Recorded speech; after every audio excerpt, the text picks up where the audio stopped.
going on, guys? Welcome to revhardgarage. Today I'm working on a 4L60E transmission, and I ran into something that I haven't really ran into, at least lately anyway.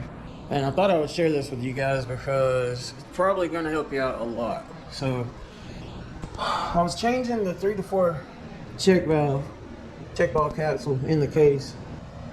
I'm sure you can see that hole going through, but basically what happened is when somebody installed it, they had messed up the little, there's like two little kind of like teeth inside of there, and they got messed up. Let me pull one of my new ones out of the drawer so I can actually show you those teeth. Might as well do that. Okay, so here's a new one. See if I can get the light at the right angle. You can see the little teeth stamped into it on the inside, and that's designed for this tool right here, which I'll actually link it in the description in case you guys haven't been able to find one. But you got this little tool right here, and it basically slides in there, you twist it in and it kind of locks it in. You can also use this same tool to install it. You can see that kind of machined lip right there, and so when you stick that back in there, you can actually drive it down, and I'll show you guys how to do that in a second. But as far as getting it out, what somebody had done is, I guess they used the wrong size tool or something, and it had mashed those little indentions flat, so there was nothing for the tool to grab onto. And so what I'm going to show you is how I figured out how to get this thing out. In the past, I have used a lag bolt, but that's very iffy as to whether it'll work or not. And this, what I just did, actually worked very well. So what I actually did is I put a tap down in there. The ball filled up. I put a tap down inside of there.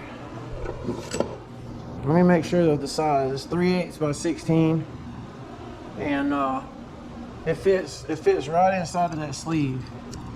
And so, and it doesn't even touch the transmission case, but it's just enough there that you can cut some threads into it. And you can even see where it just barely got into the side of this thing. But it cut some pretty decent threads inside of there, and I took a long 3/8 bolt, and you can see it threads right in there, and that's much better than trying to put a lag bolt in it. But so I took a couple of I took a block like this and my old beat up pickle fork. I'm trying to do the camera with my armpit here. So that's why I put these big washers on here. But as you can see, I basically lined this thing up and just kind of held everything, tapped the bar a little bit with a hammer, and I was able to get that sucker pulled right out. And there's not really many options to get that thing out if it's messed up. But that worked really well. I mean, you can see the, I know y'all are getting seasick already. But anyway, you can just see how nice those threads are, and they thread right in there. So once I did that, I mean, I was able to pull it right out. So anyway, so to put this thing back in, oh, and by the way, to use the tool, I have a slide hammer. This is a larger slide hammer, so I made an adapter to fit that tool. But I would imagine if you had a smaller slide hammer, it would probably fit. So I just welded a couple of bolts together, and I've been using it like this for a long time. But you're gonna stick that on there, and we're gonna line this up in the hole, and it's at a little bit of an angle towards this direction. If you can see, it's kind of leaning to the left, and you just kind of get it started and tap it down, and then we're gonna look on the inside of the servo hole, and you see that gap right there? That's where this capsule goes.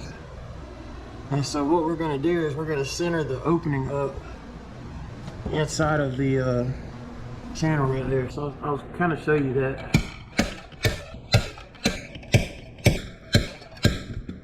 My light fell. This is it's hard filming stuff and working at the same time. It's just a real pain.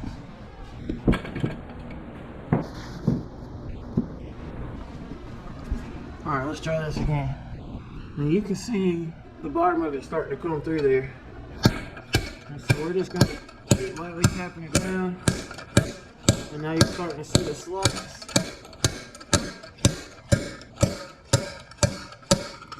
And then basically once the slots are centered up, which is pretty much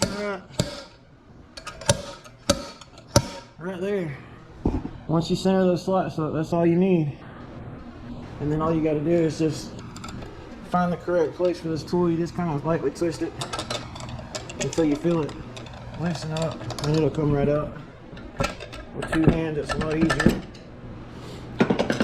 So, as you can see, it's installed in there. We've got our tabs intact. And like I said, you just want it to be centered up inside of there. That's how the fluid can vent in between shifts. So, but anyway, I hope this was helpful, because I can tell you one thing: if I had found this video about 3 or 4 years ago, it would have definitely helped me out a lot. So I hope that you guys find it helpful, and we'll see you next time. Thanks for liking, subscribing, all that good stuff. We'll see y'all later.